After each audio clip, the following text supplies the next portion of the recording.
Welcome to Get It Done Entrepreneurs, where we talk with founders of companies who bet on themselves and won. My name is Rich LeBrun, and I am the founder and CEO of LeBrun Advisory Group. You can find us at rlebrun.com.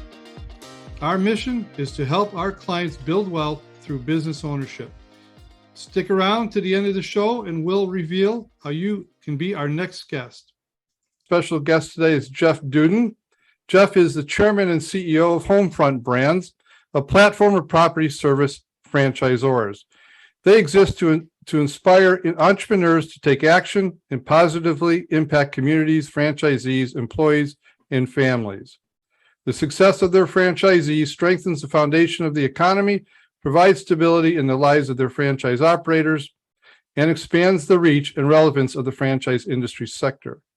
Homefront Brands aspire to always do right by the franchisee and their customers. Jeff is also a published author with his latest book, Discernment, which we're going to get a chance to talk about a little bit later in the podcast. He's also a Forbes contributor, speaker, and consultant to emerging brands, as well as serving on YPO, Young Presidents Organization, as a chapter chair. He's on the board of Novant Health and also serves on the International Franchisor Forum. Jeff's journey as an entrepreneur began as a college athlete who founded a business to paint student housing. After graduation, he assisted South Florida in recovering from Hurricane Andrew, which led to the launch of AdvantaClean in 1994. In January 2019, AdvantaClean was acquired by Home Franchise Concepts. Jeff is also the founder of the Dudan Group, which is a capital partner to Homefront Brands and others. They invest capital, provide expertise, and offer services that enable people to join, buy, build, expand franchise systems. They operate select franchise brands and offer an array of complementary services that create franchise startups, outsource franchise sales, and implement growth strategies that drive explosive growth. He lives in Huntsville, North Carolina with his family. And with that said, welcome, Jeff. Rich, that was, did you write that? That was an amazing intro. Yeah, you're a pretty impressive guy. Thank you. It's a pleasure to be on with you today. Yeah, well, thanks for taking time. And I know we're both in the same industry, which is unusual for my podcast, but I really enjoy getting folks from the franchise industry. But most importantly, you are really a change maker in the industry. You're making a difference. You're making an impact in your brands and also what you do with your franchisees and how you do impact the economy. And I know you're working with your family. But let's go back a little bit. Let's go back in some years. We're curious about when you became an entrepreneur, why you decided to become one. Was it voluntarily or involuntary? And what was some of the decision-making process that caused you to really go to the tipping point and go all in? Well, I will tell you that most entrepreneurs are forced into existence by circumstances. And I'm no exception to that. So I grew up in Chicago. I was a Chicago guy, as I know you are. And I was an athlete in high school. And I came to football late. So I decided I want to chase that football around. So I went up to the University of Northern Iowa for a year. And that wasn't a good fit for me. I dropped back to a junior college football factory in Chicago there in Palatine, Illinois, called Harper. And then I got a scholarship out to Appalachian State, who has really developed a great program out there. But when I was out there, it was really kind of out there on my last dollar. It was my mom gave me her 1972 Buick LeSabre. It was a one-way trip. I parked the car in student housing. I never went back to get it. It's probably still there. I took my garbage bag of 5 T-shirts and went there. And but I learned to love it there very quickly, and also met my wife very early. She took the project on. We both have a lot in common. We're both constantly working on me. And so she took the project on. She's still working on it, but I decided I wanted to stay. So I got with my roommate, and I had worked the trades growing up in Chicago. So I got with my roommate and I said, hey, let's start a painting business. It's something that I had done in Chicago, and I knew basically fundamentally how the business worked and how to do a good paint job. So that's what we did. And we ended up winning all the student housing lease change apartment contracts with the property managers. So we would solicit the athletes that were there over the summer, and we'd use the basketball players to cut in the ceilings because they didn't need a ladder. And the wrestlers would cut in the baseboards. And then the football players, we went to the shop and built a huge 5-gallon, 18-inch roller thing where they could roll apartments out. And we would do 15 or 20 apartments in a day. And it was a great business. And we were doing payroll on a piece of paper where I had doing the math with a calculator and just, making the lines with the ruler and making my own spreadsheet because we didn't have those tools back in 1989 and 1990. So from there, somebody that painted with us hooked up with a restoration business. And in 1992, Hurricane Andrew hit South Florida, and it was devastating. And he called and said, we're looking for people, and our painting season was over.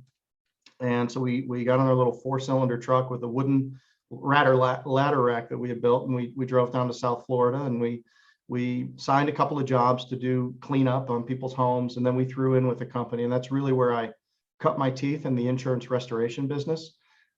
2 years later, I started the business in 1994 that would turn into a business called Advanaclean 24 years and 11 months later. And I moved back up to the Carolinas to get married and raise a family in 95 and start our second location. So that's kind of how I got into, that's my entrepreneurial story. And I needed money. I needed to stay there. And so I said, well, food service was available, and it was a small college town up in the top of a mountain in Boone, North Carolina. And I really needed enough money to be able to make a stand for myself and survive over the non-scholarship months. So that's how I got into business.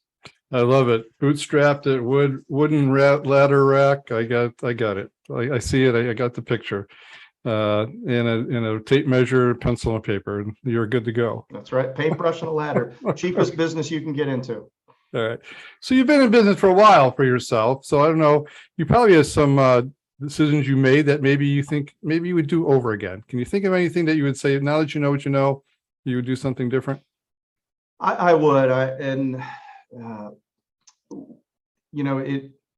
From that point when we started Advanaclean, it took me, we became a $15 or $20 million a year business, or $10 to $20 million a year business, and which we grew. Government contracting. We had offices in Florida and both of the Carolinas, and I bought my last partner out in 2004, and then in 2005 was the first time that I ever really went out and I hired some consultants to teach me. And it's the first time I ever heard purpose, vision, mission, values, and write a painted picture about what you want your business to be, and learned how to make decisions against a set of strategy items and things like that.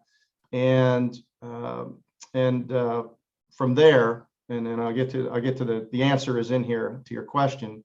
From there, we responded to hurricane preparation met opportunity. We ended up building a complete fleet of semi-trucks and campers and things to respond to disasters.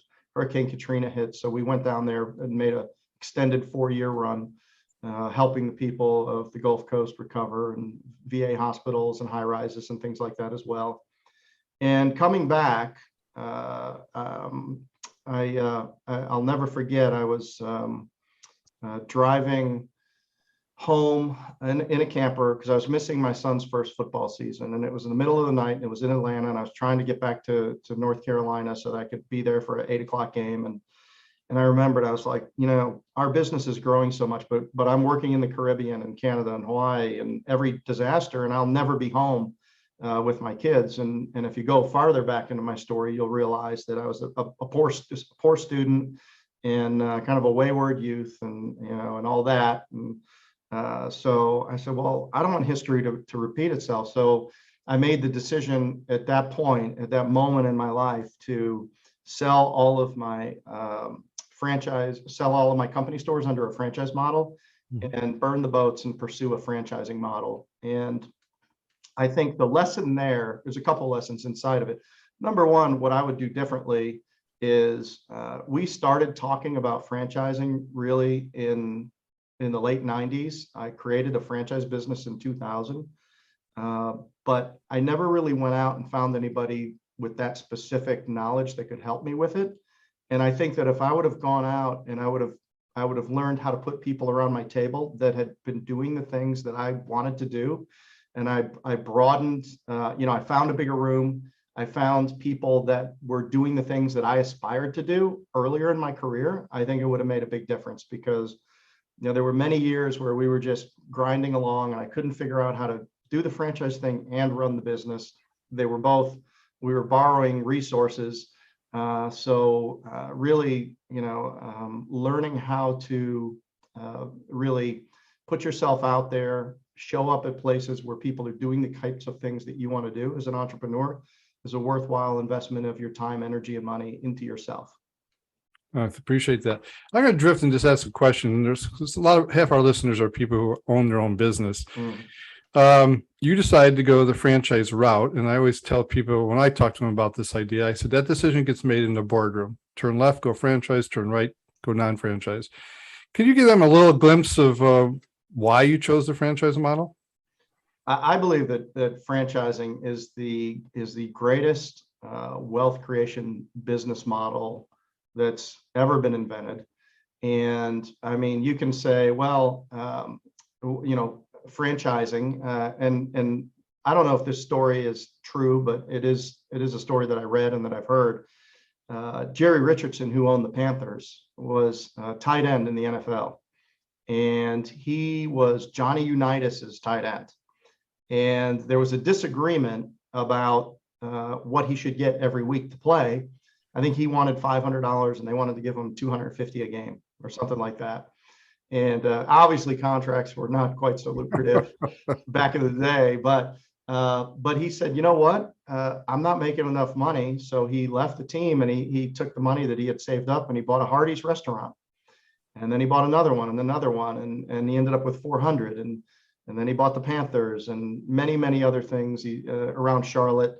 You can see his imprint on many businesses and real estate developments and things. So franchising at the franchisee level is powerful as well as it is at the franchisor level. So I think for me, coming out of the restoration business in the mid 90s, it was clear to me that the companies that had distribution and were growing were franchise businesses. So it was pretty prevalent in our industry.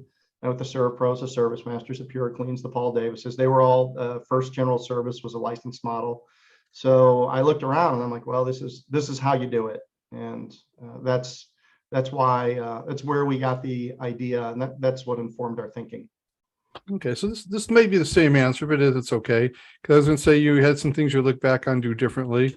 You're obviously a very successful man today and have built a tremendous business for yourself and your family. Is there any key decisions that you made right that helped be the catalyst behind that? So it's interesting. The book Discernment is it's Discernment, the Business Athletes Regimen for a Great Life Through Better Decisions. And one of the decisions that I made was to throw away a perfectly good large or medium large restoration business in favor of a franchise business model. The two cannot compete. So I knew that if we were successful in franchising, it would cannibalize an asset that I had painstakingly built over a number of years. So that was that was a big decision. And other decisions I think that have done right, it kind of to dovetail on what I talked about earlier. I joined Vistage, which is a CEO group, very, very widely distributed. It really is a kind of a boardroom of local CEOs. So I really, I joined in 2009, which is incidentally with Advanaclean, we sold all of our company stores under that franchise model in 2006, 7, and 8. Mm-hmm. And then in 2009, we launched to the market with consulting groups. And 4 years later, we had 130 locations.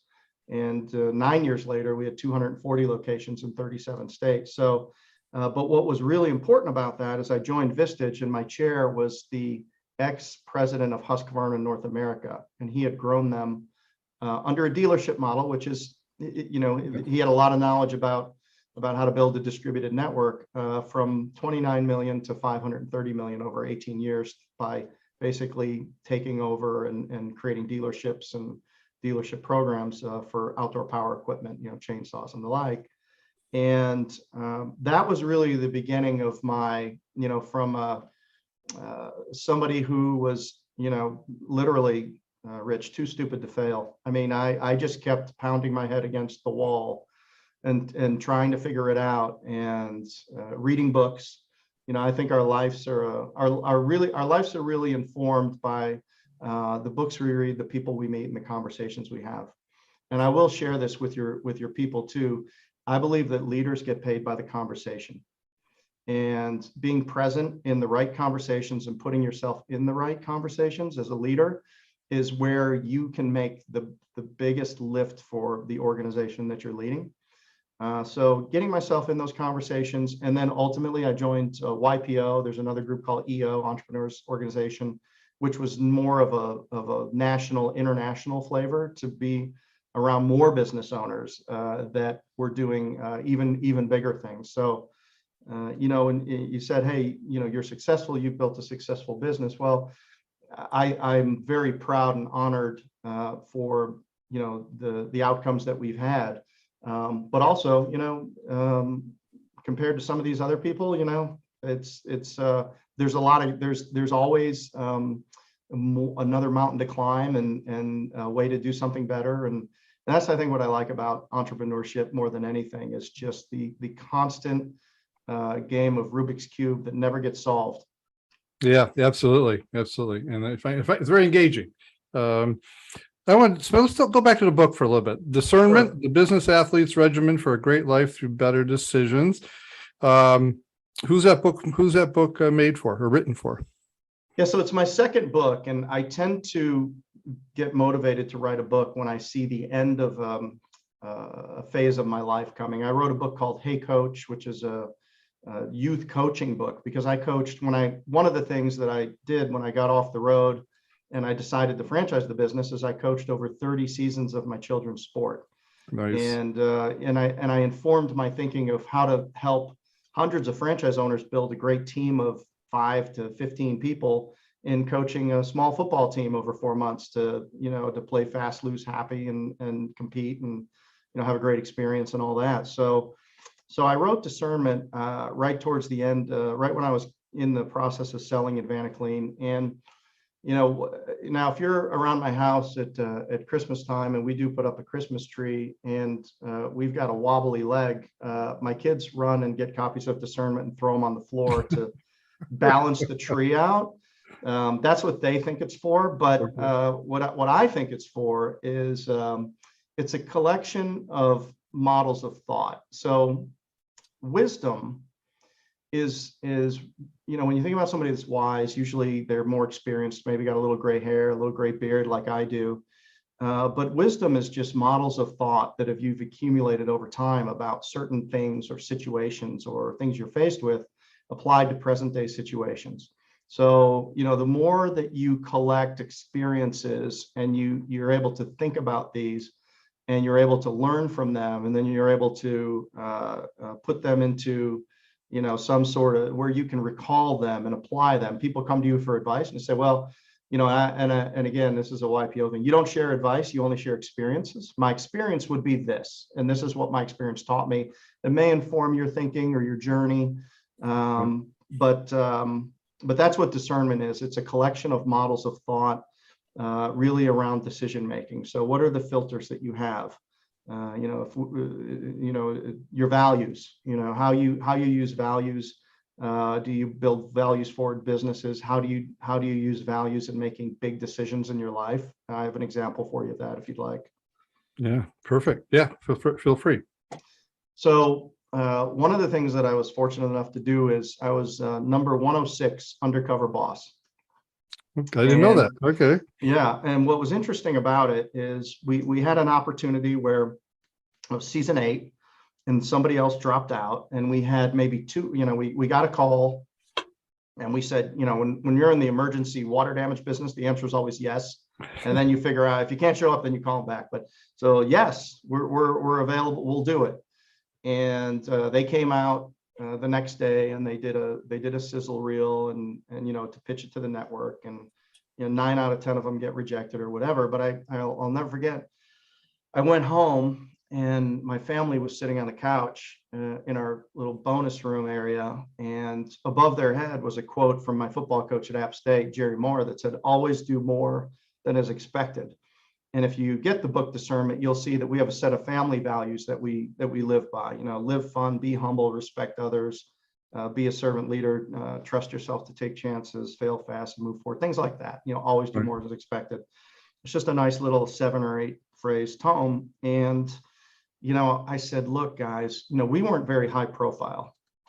Matter of fact, we had our kids coached. When we coached football, they did it in the side yard. We have a 5-acre business complex, and I would line the field there because field space is always at a premium and all that. And and people would ask me, "Oh, how does the company let?" I didn't tell them I owned the business. I just said, "Well, they let us practice here." And I knew that if we did the show, that our kids could be looked at differently, because it would be very high profile. 7.1 million viewers when it played. I mean, local newspaper. You're giving away a lot of money, so it would maybe imply to people that we were well off, and that's just not how we rolled, and nobody really knew. So, but we had those sets of values, and we were able to look at it and say, your true values are what you tolerate. And if we're going to live by these values, then we have to take this opportunity, and we have to do the show. Now, I knew that we had great franchisees, and that we had a lot of relationship equity, and we were relatively close in most circumstances. Where we weren't close, we were at least tolerating each other. But I did know that they cared greatly about the customers, and that they would do a great job. So there is risk that the show goes bad, and believe me, they set it up. They put you under stress to see what happens. But we did 5 great segments. We dropped one that another show they said would kill to have, and being a very positive experience. So that decision to just say yes was a huge decision in our life, because it did elevate our brand, and it created a lot of opportunities for me personally, and also for our business and our franchisees. Love it. I have to look up that episode. I didn't know that. Thanks for sharing. It's right on my LinkedIn. Anybody wants to connect with me on LinkedIn, just go to Jeff Dudan. There's a link right there to it. It's 43 minutes you'll never get back. Very good. All right. Commercial break time. Talk to us about Homefront Brands. Who's your customer? What are you looking for? Anything you want to say that our listeners would know if they want to get in touch with you, how they would do that as well? Yeah, I appreciate that. So Homefront Brands is a collection of curated property service brands. So we have Window Hero, which is an exterior house washing, pressure washing, window washing, gutter cleaning business. We have Temporary Wall Systems, which is a commercial industrial application where we put up high-end rental containment, hospitals, universities, malls, airports, and things like that. Great business model. Very, very, very popular, going very fast. We have Top Rail Fencing. We have Built Right Home Inspection. We've got Mozzie Dome Mosquito, and the Designery Kitchen and Bath. So when we've put this platform together over the last year or so, and really all of these brands met some very, very stringent requirements in terms of average unit volume. It costs you as a franchisor the same to support a business doing a few $100,000 as it does doing a few million.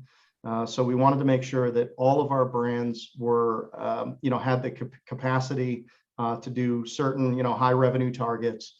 And also, we did some very intelligent things around territory to make sure that we're not throwing population out there. We did studies to make sure that every one of our territories has the ability to be a great business, and through data analytics, demographics, building inventory, and whatnot. So we don't have as many territories as some other brands do, but ours are we went for quality over quantity, and and so that's what we got. And then what's the Homefront advantage, man? Frontline digital marketing, lead generation, call center services, advanced learning center and technology. We're really an adult learning organization. and then very streamlined technology. You can actually, what's interesting is you can actually run more than one of our brands on the exact same POS system. They all operate on the same system. So on the same screen, you could actually, if you want to build a bigger business, have more than one of our brands. So we're very excited about it. And we do believe that entrepreneurship is what this country needs to shore up a middle class that's always under attack. And, we do so in a way with, that kind of a values forward organization, very action orientated, very transformative in people's lives. Make a small investment, put your shoulder to it, join our family and really create a different life for you and those that you care about. Now, I really appreciate saying that. When I talk with clients, in fact, for our listeners, you business owners are thinking about adding additional revenue stream, even those in corporate America who want to jump in and become an entrepreneur. My job on my side of the equation of the franchise world is help de-risk the opportunity for my clients. And we look for brands that are owned by people like Jeff, who've done a lot more scrutiny, and they are very selective in the type of brands they get involved in.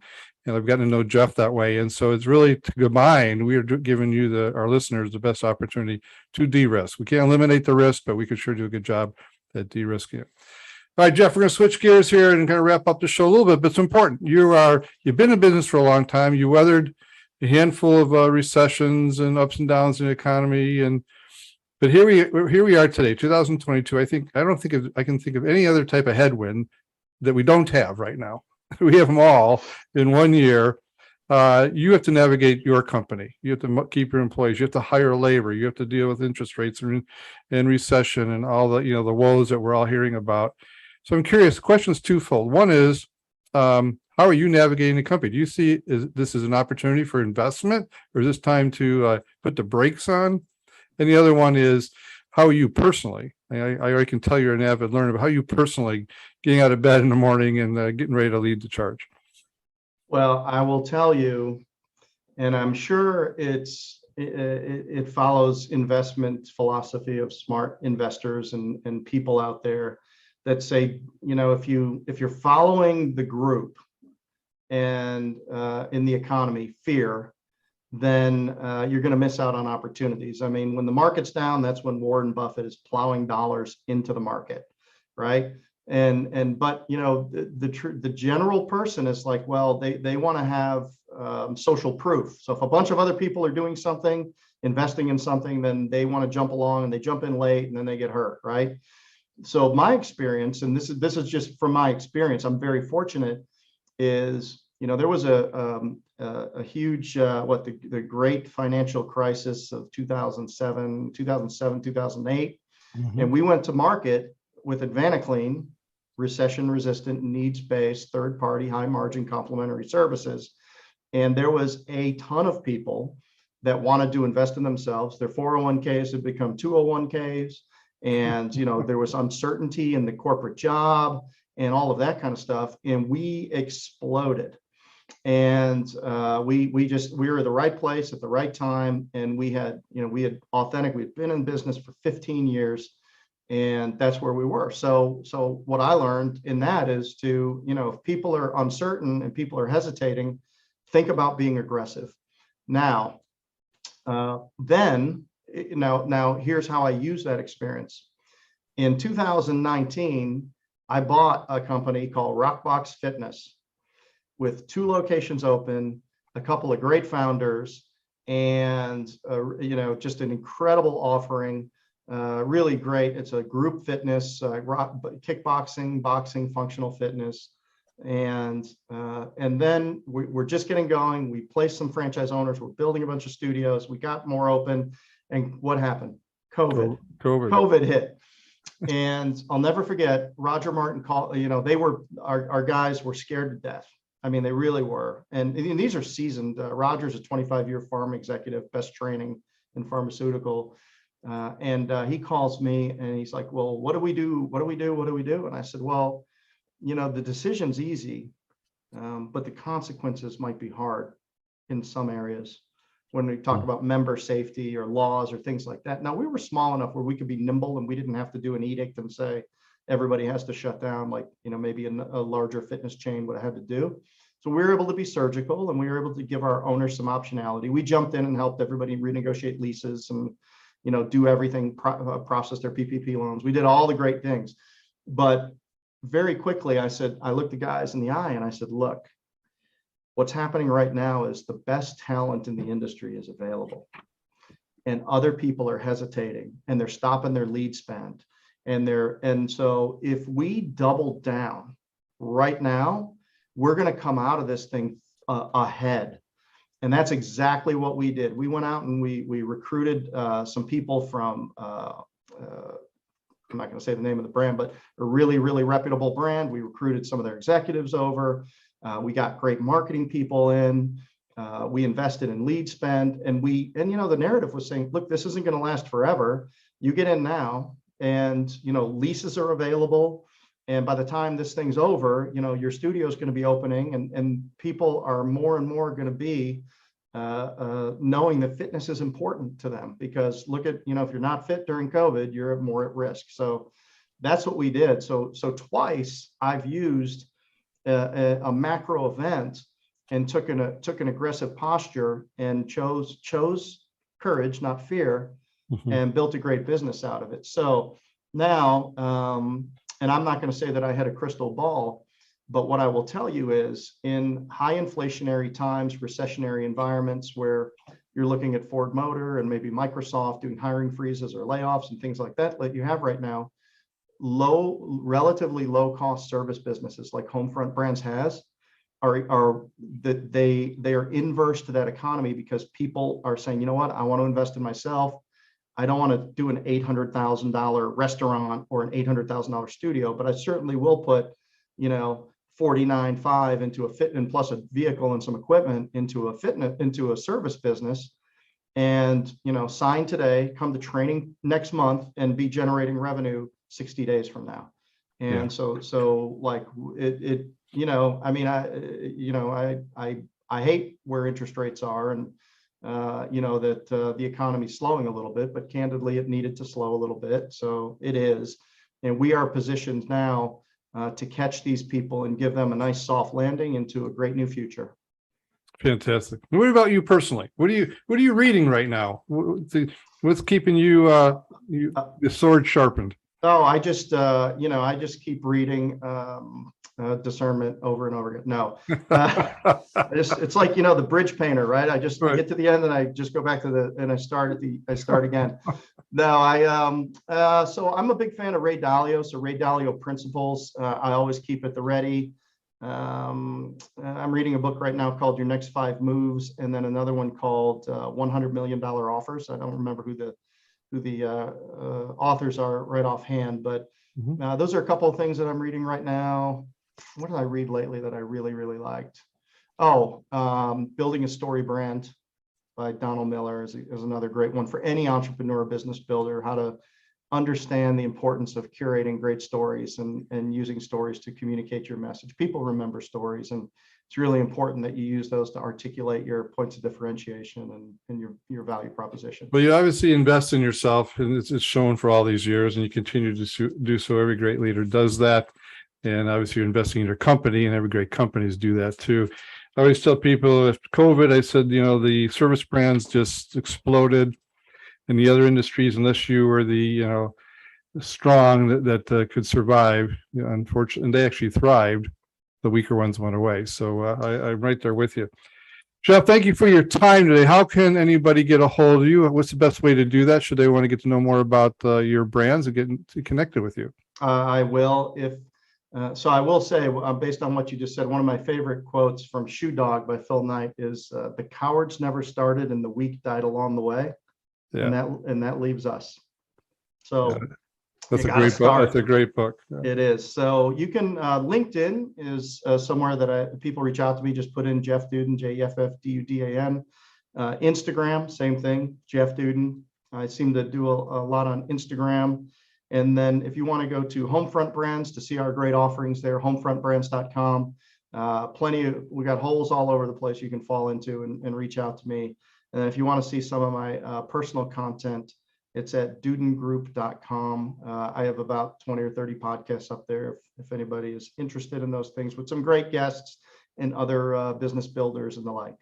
Very good. And we will put those notes in the podcast show notes, which will be airing about 3 weeks from today. Jeff, on behalf of all our listeners, thanks for taking time out of your busy day to share your wisdom and insight. I know they are going to learn a lot, and it's very much to our benefit for you to be here. And with that, I hope you have a great day. It's been great, Rich. Thank you, sir. Thank you. Rich LeBrun here. Thank you so much for listening to our podcast, Get It Done, Entrepreneurs.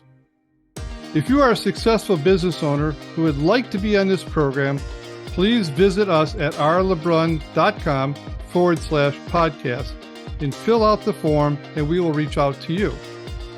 If you got something out of this interview, would you share this episode on social media? Just do a quick screenshot with your phone and text it to a friend or post it on the socials. If you know someone that would be a great guest, tag them on social media to let them know about the show and include the hashtag GetItDoneEntrepreneurs. I love seeing your posts and guest suggestions. We are regularly putting out new episodes and content. To make sure you don't miss any episodes, go ahead and subscribe. Your thumbs up, ratings, and reviews go a long way to help promote the show and mean a lot to me and my team. Want to know more? Go to our website, rlebrun.com, or follow me on LinkedIn, Facebook, and Instagram. Thanks for listening. We will see you next time.